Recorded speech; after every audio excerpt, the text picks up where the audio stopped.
we need to organize. Len said he's not desperate for the information, but we are desperate for the information. Because we really need to get a handle on who's out there, who wants this train to run, why it's important to them. And the way to do that is to connect with us electronically. Anyway, here's Neil.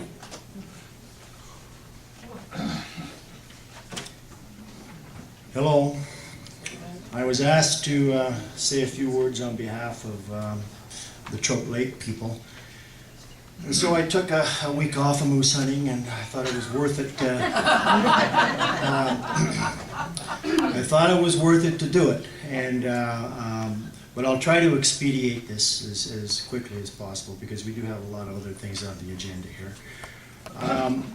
There is a stretch between mile 56 and 60 where there are approximately 30 cabins and residences. Places where people go, and it just so happens that everybody knows everybody, and we also have a small corporation which we formed in '98, which includes 16 of our members, and we put this non-profit company together and bought approximately 200 acres at the time. And we have a board of directors, which includes a president and a secretary-treasurer and 3 other directors. We have annual shareholder meetings, and the irony of that one is we've had to come to the Sioux to have the meetings in the last couple of years because of limited access to the lake. But we have a constitution, bylaws, the annual general meeting. And at the time when we put this company together, who would have thought that we wouldn't have a train down the road? And a lot of the people in this group just have not been there in the last couple of years, and and they'll probably not ever go unless a train returns. We have a directory with names, addresses, phone numbers, emails. We have an air ambulance evacuation plan. Several of us have phones, and we all access the place by train. At least we have. And there are only, I counted 6 places that weren't right on the tracks. Right on the tracks. There are no 2 tracks that go to any of our places. And so we're basically pretty dependent on the train. Now we can get in off the Whitman Dam Road, and we have since '62. But I could give you all kinds of stories about the harrowing experiences that we've had to go through over the years. If you don't pack a chainsaw and a shovel and lots of patience, you may not get to camp. And the Whitman Dam Road hasn't been maintained in 2 years because the loggers aren't logging there right now. Well, think of that one for a minute. The loggers are supposed to keep that road maintained. So when they do, you take your life in your hands on the corners when we meet at one of those trucks, because they don't give way. And right now the washouts are horrendous. And that only gets us to within 10 miles of the lake. And the last 10 miles of the lake we have to, you need a 4-wheeler. And the last mile down to the lake, just forget it. There's no way you can get a truck through there. It's very dangerous. And I can give you stories about lost in the fog, lost in blizzards on the lake, stuck in slush, having to leave the snow machine for days on end till it got colder or you got rescued. It's just not the way you want to go, especially when you get my age. And a lot of us are getting up there. No train discriminates against the very young, the elderly, the disabled, those who are economically disadvantaged, those who don't have 4-wheelers. I mean, these things are expensive. You need a four-wheel drive just to get down the Whitman Dam Road these days. And those who have to go up the 38 road face the same difficulties, and those other roads, the 67 roads, the access roads into off Highway 17. These are unmaintained roads. And when I came out on Friday, I had my iPad. I was going to take some pictures of some of the washouts and some of the bridges, but it was raining, and I wasn't about to get my iPad wet.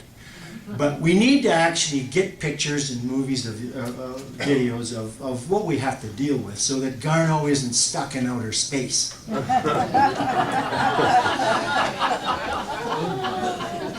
Pardon the pun, but that's the way I feel.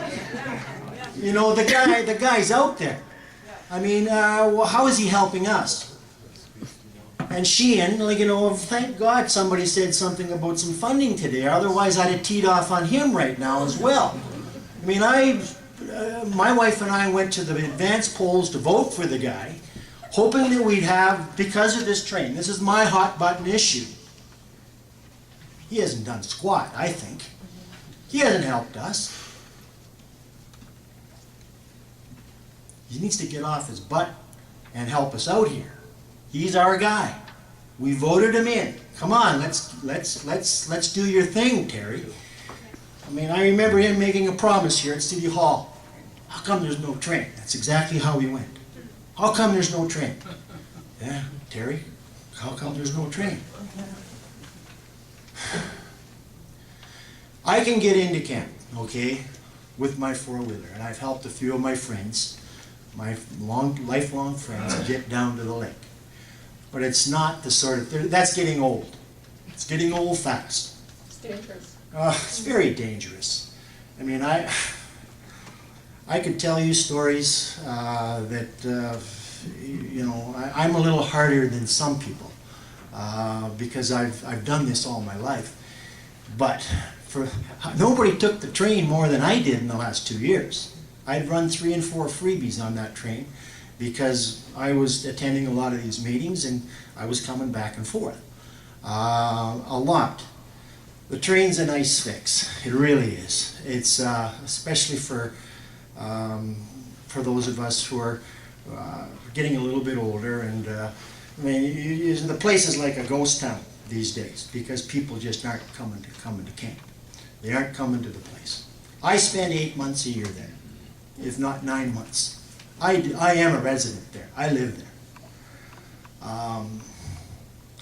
And I spend longer periods there now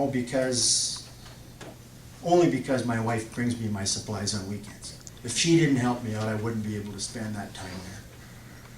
But I have a letter from a fella from Mashcote, and I'd like to read it just very quickly. It's from Richard McBride. I taught Rick's kids at White Pines a few years ago, and this is what he has to say. This would be my vocal response at the meeting to which I cannot attend. Now, I think Rick's from Sioux, Michigan. My father first leased property at mile 56, Mashcote, in 1940. The lease measures 100 feet by 100 feet. There was a log cabin on the property that he'd purchased from the ACR section master, Emil Servio. My brother, sister, grandmother, aunt, and I were brought to this remote cabin by the ACR passenger train. I am now 63 years old and had been traveling the railroad to the cabin until the CN decision to discontinue passenger service last year. My own children spent as much time as possible at the cabin, mostly in the summer. As I was still working at that time, I could not take the time from work to remove any equipment or supplies from the cabin in the window of opportunity they prescribed. So there are many personal items still in the cabin that I would like to have but cannot get there because of no access. The M&R maps show roads within 3 miles of my cabin, but they are on Crown land, seasonal and dangerous at best. These are not roads, but the trails that the logging companies had constructed for winter operations. The people in the logging business would term these trails skid trails. M&R published these trails on their maps, and I suppose these are the roads to which the government has been referring. The cabin is accessible by ATV in the summer, but a risky ride. The water issues with beaver dams, trail washouts, etc. are not conducive to safety. As a couple I know from mile 48 that lost their son in an ORV accident traveling these so-called roads from their cabin.